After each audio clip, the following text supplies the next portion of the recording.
Sounds good. Right. Pull my notes. Good there. Good there. Welcome back to the show. Today we're joined by Nick Harbaugh. He's been in the retail space for 30 years. Recently, he's been traveling the world building his YouTube channel, The Retail Nomad. Nick, welcome to the show. Andrew, thanks much for having me here, man. You got it, brother. We have had a great conversation already. One of those conversations that should have been recorded and turned into content in its own right. But we're now recording, and I'm super excited to dive in. So, for those listening today, what we're getting into is building a YouTube channel and specifically using that YouTube channel to open doors and get places and get contact with people that maybe you normally wouldn't be able to. And so, Nick's been leveraging his extensive experience in his field to do just that. So let's maybe kind of start at the quick beginning. 30 years in the retail space. You've learned a lot. There's been a lot that's gone on in retail. And you know, I'm sure, you know, we've survived the quote unquote retail is dead phase, and most people are recognizing it still has a place. So I guess talk me through retail and specifically what your role within that retail world is. Absolutely. Great tee up there, Andrew, by the way.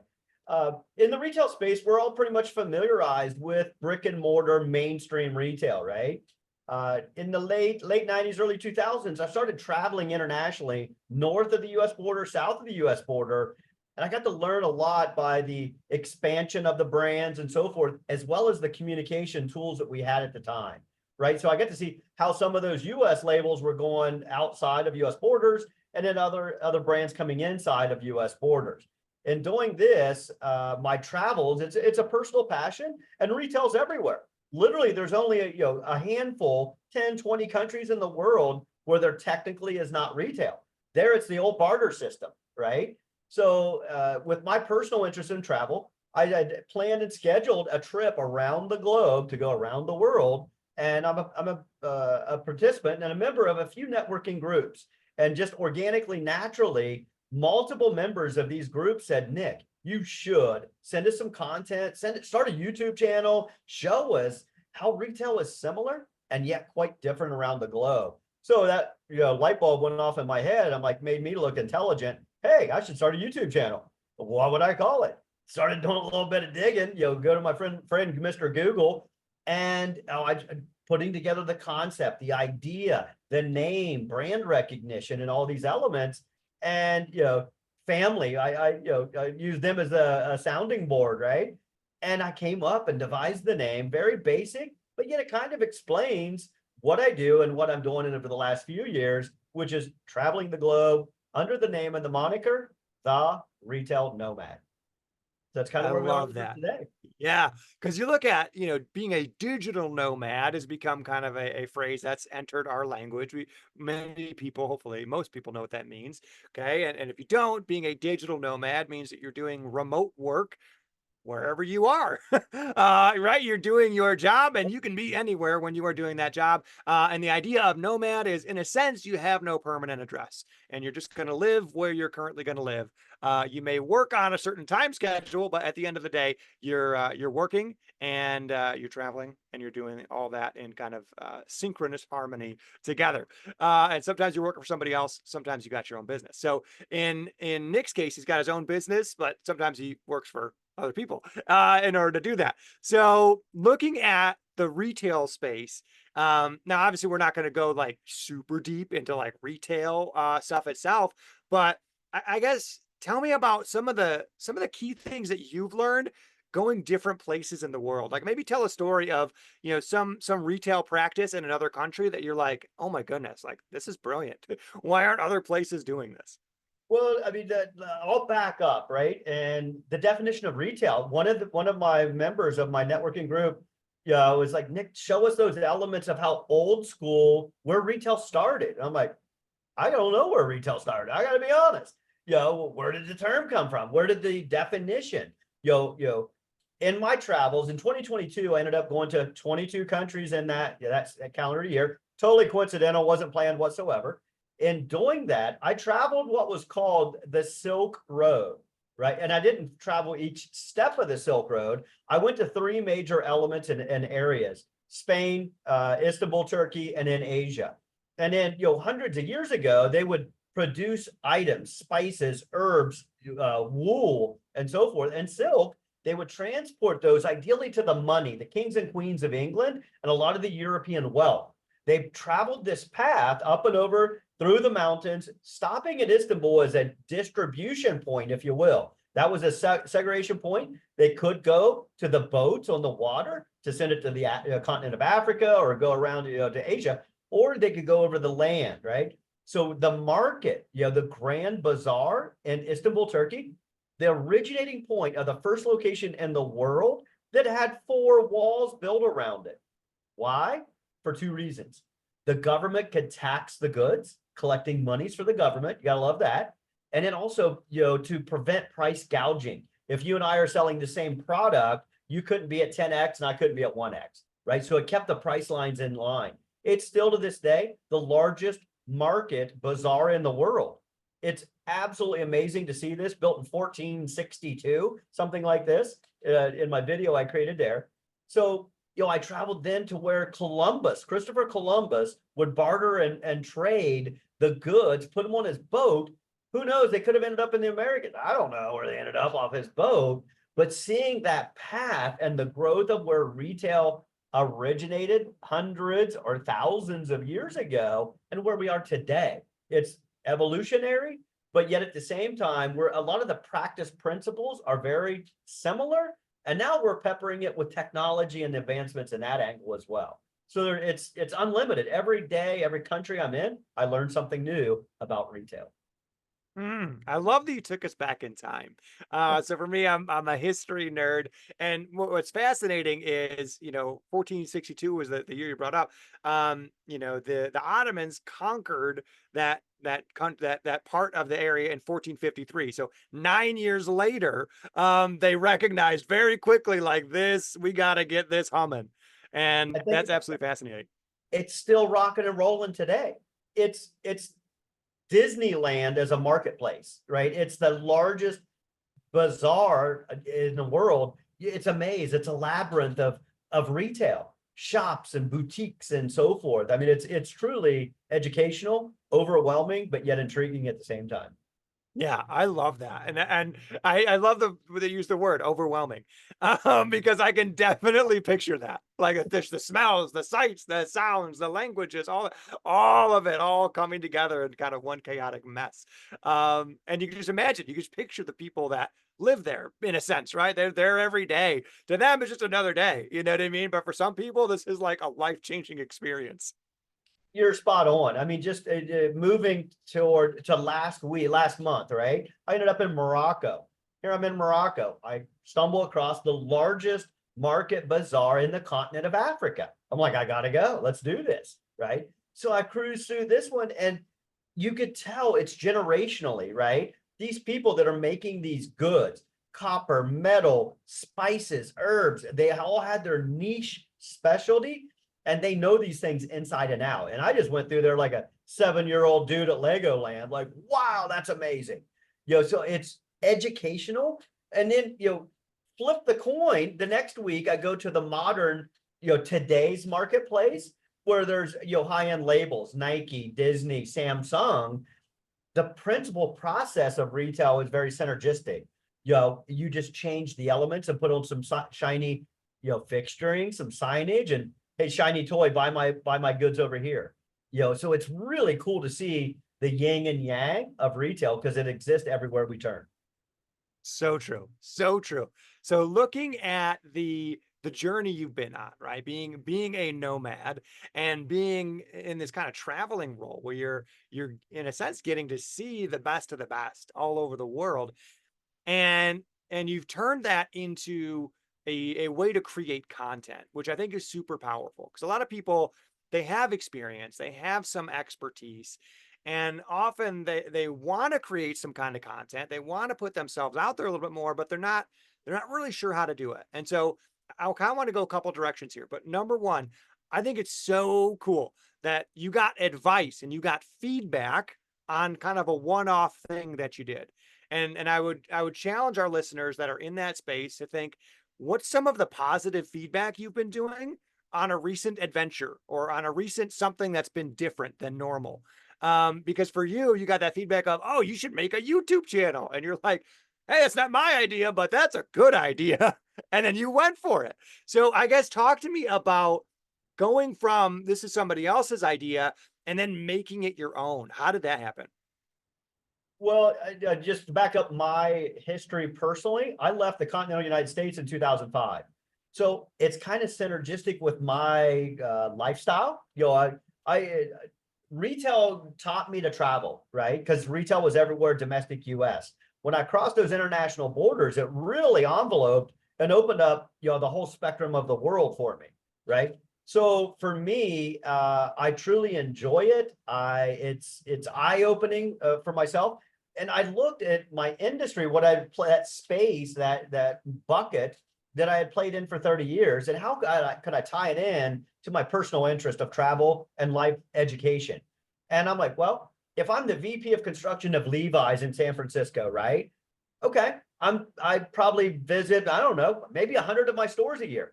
Does he or she go to the one in Singapore, Colombia, Peru, Argentina, right? So I looked at it. If I'm that individual or in that title position, I have the ability to breathe the eyes and ears for the corporate banners, domestic US, European, wherever they are, because they don't get a chance to see their stores across the globe, visually. They might get a report, they might get a manager's, update, those type of things. But that's why I like the yin and yang of what I've tried to develop in my concept.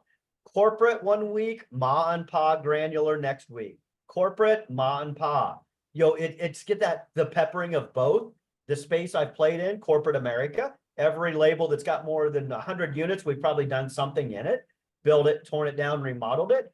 And my favorites are the folks that maybe don't have that exposure capability to get eyeballs on US soil, right? I mean, I just sat with a grandmother in Morocco and just chit-chatted in her broken English, but I absolutely love the context of what she was showing and delivering to me and the education of how they made their goods, right?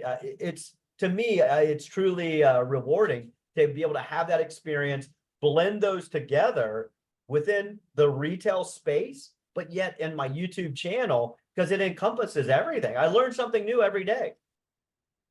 Oh, I don't doubt it because it does like anytime you're in another culture, there's always things that work a little bit differently. There's always kind of different ways of doing things. There's a different history, different shared values. There's so much that's different. And naturally, the way that things are sold, the way that things are bought, the way that people interact and exchange things is going to work differently. And some of those things work really well, and some of them work terribly in different locations. It just kind of depends.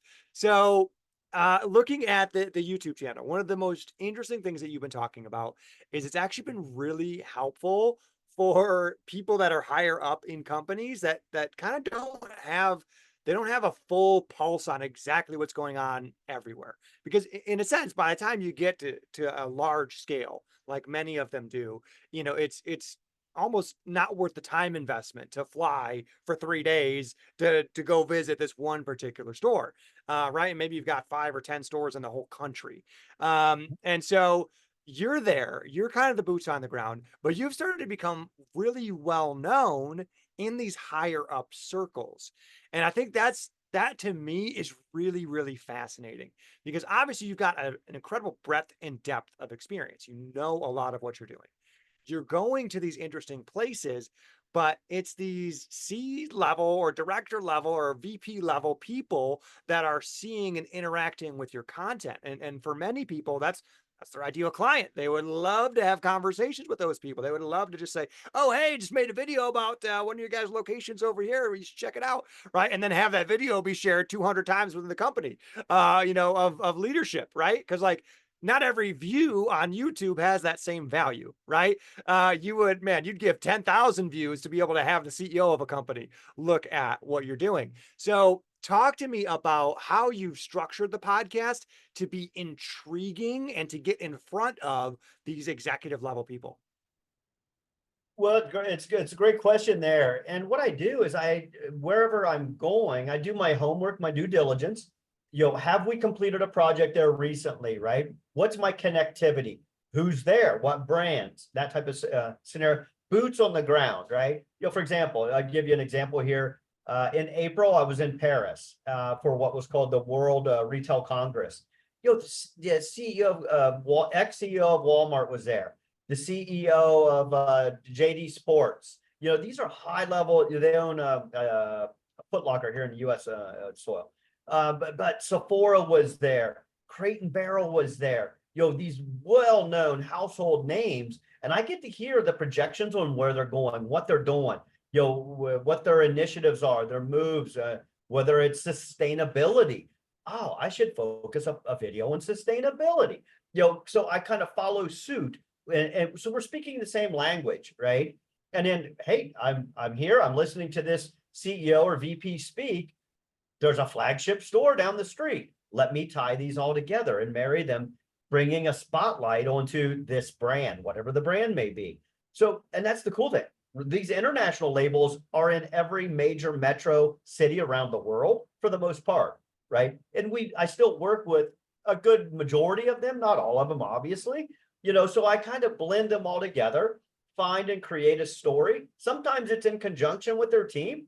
And sometimes they say, hey, say that you can't say this, or don't wave the flag there, don't say too much. Okay, I get it. And other ones, peppering it with that the mix of the local culture and how it may tie in with the retail platform locally. I think that's so powerful. And really all you're doing is listening. In a sense, you're listening to what matters to them, right? This is what we're doing. We're going to be doing this in our stores. We're going to be rolling out this sustainability, blah, blah, blah, blah, blah. We're going to be rolling out this point of sale, blah, blah, whatever, right? They're talking about these little strategies that they're trying to implement, or maybe these major strategies that they're trying to implement.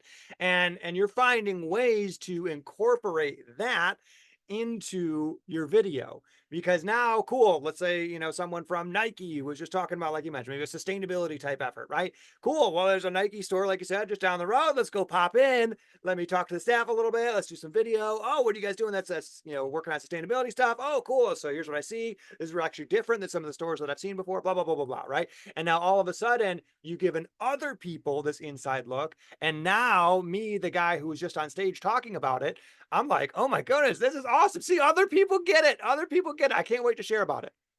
You're spot on. And it's the timing of the information, right? So I keep my finger on the pulse of what's going on in today's marketplace in conjunction with my travel. So if you look at a calendar, you look at a map, I blend those together, right? And I'll give you an example of this and how I try to make it all work. I was in Asia and I was traveling from Thailand to Bali. I had a layover intentionally in Singapore, flagship store, Marina Bay Sands and Raffles shopping center, the beautiful mall there. And I learned that Sephora had a store of the future store, grand opening coming, boom, boom, boom. I'm like, wait a second, that ties in perfectly. Geographically on the calendar, who shows up right at the grand opening of their store of the future? There's only like 6 or 7 of them in the world. The Retail Nomad, right? So I get to showcase this one of 8 or 9 in the world, and I'm there to see the new technology, the layouts, how they're incorporating the flow of the store, modern technology, AI, and all these elements. And I'm there front and center. So it's retail's everywhere, so I just pick and choose those stories that are in today's marketplace. And I love how, because you mentioned sometimes you're traveling specifically for those things. Other times you're traveling and it's like, well, what's going on here? You know what I mean? And you just kind of serendipitously find these other things, especially knowing how many large brands there are out there. There's a lot of things always changing and always getting refreshed, and a new initiative and a new launch or whatever. So there's almost always a reason for something to be going on in some city, almost any city that you're in. So exactly. I'm curious for you, how many brands do you try and keep up with? Because I think that's another thing that a lot of people run into is, they're trying to do it all for everybody, and they kind of just run themselves ragged. They just exhaust themselves, and they're not able to keep up with it. So for you, how do you know, as far, because you mentioned mom and pops too, but how do you know for those bigger retail outlets, which ones you're devoting your focus to? I hate to say it this way, but the ones in growth mode, right? Because retail is volatile right now. With Amazon over the last 10 years, some of them aren't faring very well right now, right? So if anything, they may be closing stores. I'm probably not spending a lot of energy focusing on those labels, right? And I hate to say it, with the growth, the only thing that doesn't change is change, and our industry is a perfect example of that. Company A closes, company B comes in and signs a lease, and then gets rebranded as a company name that you may never have heard of, right? So I kind of look and my finger on the pulse of who's in growth mode, who's changing, who's freshening up stores, who's making those changes that relate to my industry specifically in conjunction with my travels. So powerful. And I think that's really interesting, and a good thing to make a note of mentally for the other entrepreneurs and executives that are listening is, are you paying attention to everybody, or are you paying attention to the ones who are growing, the ones who may be looking for your expertise or for your insight? Are they in an orientation right now where they are open to what you have for them? And so, yeah, for Nick's case, he's not going to want to go to some place that's like desperate and dying because, number one, they may not be able to afford them. Number two, they may not be interested because what they've been doing is just kind of gotten them stuck. Now there's the flip side too. There's the turnaround, right? It's like, man, we've been going downhill, downhill, downhill, and now we finally have gotten over ourselves and we need to save our skin and we're ready to do whatever it takes, right? And sometimes those stories can be really cool. But unfortunately, especially in retail, I think that's a more rare story than it is a success story. I mean, and maybe I'm wrong. But I love that you've zoned in on the ones that are focused on the growth, as far as who you're going to be stopping in to see. So I guess for those that have maybe considered doing a YouTube channel, what are maybe some tips and tricks that you've learned to getting ahead of the curve when it comes to YouTube?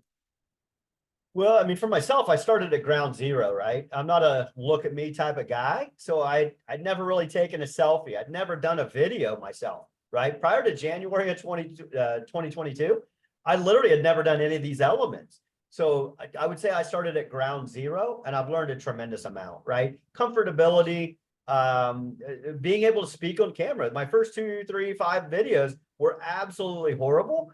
I remember one of my networking colleagues called me up. He goes, Nick, I like the content, I like the story, but he goes, dude, this is not you.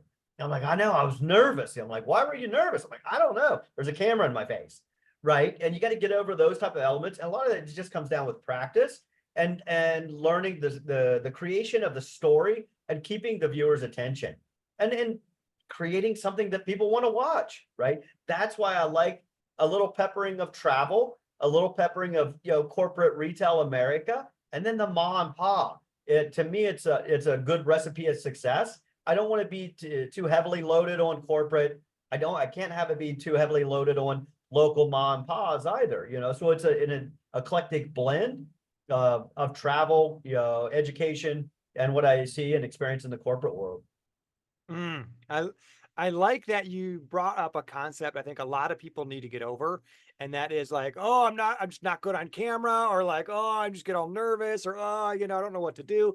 And I got some advice a number of years ago, and some of the best advice I've gotten in regards to creating content. And was a guy that had been really successful using Facebook Live back when Facebook Live was a new thing. So a number of years ago at this point.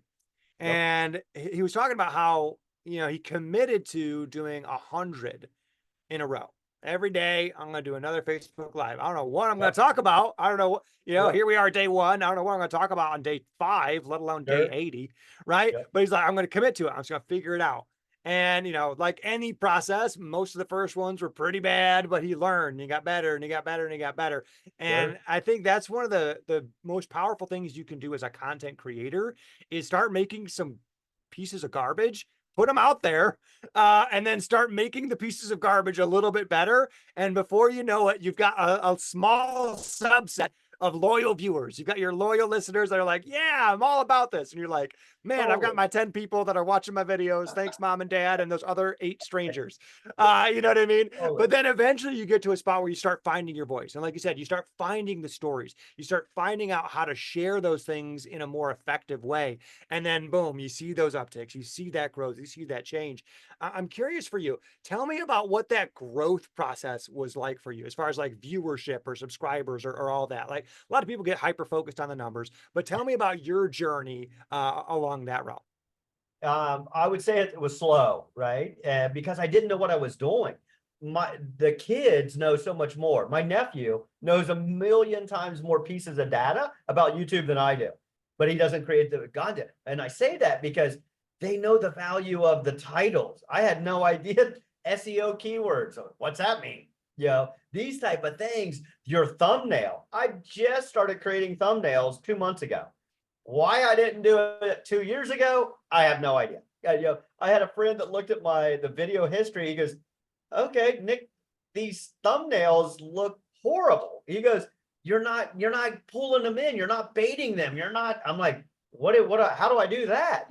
So it's truly a learning curve from every aspect of content, video, audio, lighting, storyline, all these elements that you truly learn. And there's more errors and failure in the beginning. And, when the friends are laughing, oh, okay, the consistency, you got to just keep going, putting yourself out there. I think I've got over 130 videos now, up until today. And I do it one video a week, no matter where I am in the world, so to speak. And I learn every day, so it's a slow process, but you just got to keep going, keep moving forward. Yeah. I like the idea of just kind of just keep going. Keep learning, keep absorbing that new thing. Oh, thumbnails are important. Okay, cool. I guess I'll start spending some time making that better. Oh, this is important. Okay, let's just try to get better at that now. And I think that's so accurate. And it's very poignant when it comes to content creation because there's just certain things that work better, right? That if you title it better, it just gets more views, right? You get that immediate feedback. Whereas in our careers or in our businesses, sometimes we don't get that immediate feedback. Like, actually, you'd probably get more customers if you raised your prices. But you know what I mean? That's a bigger decision than creating a thumbnail for something. Mhm. You know what I mean? And the Yeah, feedback may be a little bit slower to see if that's actually working. So I'm, looking as we're getting towards the end of our show. sure. Um, you know, what as far as retail goes, if you were to share just a couple tips for consumers, so for people to be aware of as they are walking into retail establishments, um, what do you think most people either are unaware of or maybe fascinated to know? Well, I mean, things are changing, right? I mean, it's our landscape's really evolving right now, but just the reasons as to why. Why is a store the way a store is, right? At the old school format, if you look at big box, right? Theoretically, historically, we would walk in a store. Typically, you turn right, and it's almost that racetrack mentality, if you will, right? A lot of these elements are going to start changing with AI and the technology that they're utilizing these days. They're following dwell points and where the consumer's eye goes and attention and where their dwell time is, where they stop and what are they focused on, that end cap and all these things, and the computers and the design elements, the creativity. You're going to start to see some eclectic changes. And I refer to IKEA in some cases because they kind of shook it up, 20, 30 years ago. Where's the maze? Where's the path? That element of confusion, in most cases, the consumer buys more, right? If you look at that. Grocery supermarkets, they reset and change up what's called the planogram, the positioning of the products quite frequently. Why? The consumer is confused. When the consumer is confused, they spend more, right? Like, oh, those impulse items, those type of things. So they're just thinking and looking at what store you're in, the category they're focused on, and just think of the reasons as to why, that type of thing. Because a lot of people don't look at those analogies as to how a store looks like a store. Yeah. And I love that you're bringing up like data and you're bringing up AI and like how that is very much changing the way things are happening. And, we've seen it in digital advertising, right? These ads that follow you everywhere. And I'm really excited to see more and more of the localized flair of bigger box type stores or bigger brands Mhm. start to become even hyper localized. Like the Cleveland store looks very different than the New York City store, looks very Mhm. different than the Atlanta store, right? Is they start to take on maybe even a different structure, maybe a different organization, a different type of products that are available. And we already see this to some extent. Right. But I think it's going to become even more specialized on a per store basis because they're just going to be able to collect so much data that a person's not going to be able to sift through, right? Nick and I can't just sit down and just kind of power through and say, oh, let's look at all the video of all the people staring at this end cap and then make a decision based on that. We'll meet with the committee and then we'll do this, right? No, it's like, cool. The algorithm said, hey, we got to put this particular sale item over here for the next 3 days. Like, cool, let's just go do that. And then boom, like, look at the sales. Holy smokes, that was amazing. That sold more than anything else we could have made in that end cap space. So, I'm really excited to see how data management and all that keeps playing into the way that stores are set up and how that influences our buying decisions. So, oh man, we can nerd out for forever on this, Nick. So before we kind of move into wrap up, Sure. we had the opportunity to work with you on a recent project. Mhm. Just bring us into that really quick. What was it like working with StoryBuilders? It was really a cool process. And, I don't know how much I should or shouldn't say here in the sense, but I went to the Lewis Howes Summit of Greatness event last year. Absolutely overwhelming. Such a cool agenda and layout. And I got to hear Bill, I think he's the CEO of StoryBuilders, speak. Really resonated with me. And just his style, his approach, and his delivery, right? And then we scheduled some meetings off to the side. And I got to learn that Bill had a retail background. We literally are speaking the same language. And I'm like, I just really loved his approach, his structure, right? And then I went ahead and I signed up for the program to help with structuring my book outline. And it was very methodical, but it resonated well with myself and getting me to deliver information to the team. So the team was very thought provoking with the questions and the structure on what they brought to the table to help me create an outline. So it was 11 stars out of 10. Oh man, here we go, Nick. I love that. And no, I mean I'm speaking genuinely. I mean I was truly overwhelmed with the entire process of the team. Thank you, Nick. That means a lot. Looking at how people can find you. So obviously they should go and find the YouTube channel, the Retail Nomad, click subscribe. Any other ways that people should be getting into your world? Great question, and I'm glad you brought it up, Andrew. Obviously, YouTube is the Retail Nomad. My primary social media platform for the last 18 or 19 years has been LinkedIn. You're right. So I've utilized that since the day I left the United States in '05. And on LinkedIn, I'm listed as Nick Harbaugh. And then I've got the Retail Nomad listed in my profile listing. So it's under my personal name, Nick Harbaugh. Perfect. Awesome. So that's where they can find you. Now let's look to close out our conversation. If you Sure. had to end with maybe one final story, maybe one little tidbit, or maybe something that we missed today, what would you want to share with the audience? I would say for the audience members and listeners out there, just go do what makes sense to you. If you're a creative type, jump in, get out there, create some content, stub your toe, right? Positive energy equals positive results. Go have some fun, create your own formula for success. I've created mine, and I truly thrive off of it, and I hope and wish others could do the same. So I enjoy watching others flourish as well. Awesome. Thank you so much, Nick. Thanks for coming on the show. Andrew, thanks much for having me here, man.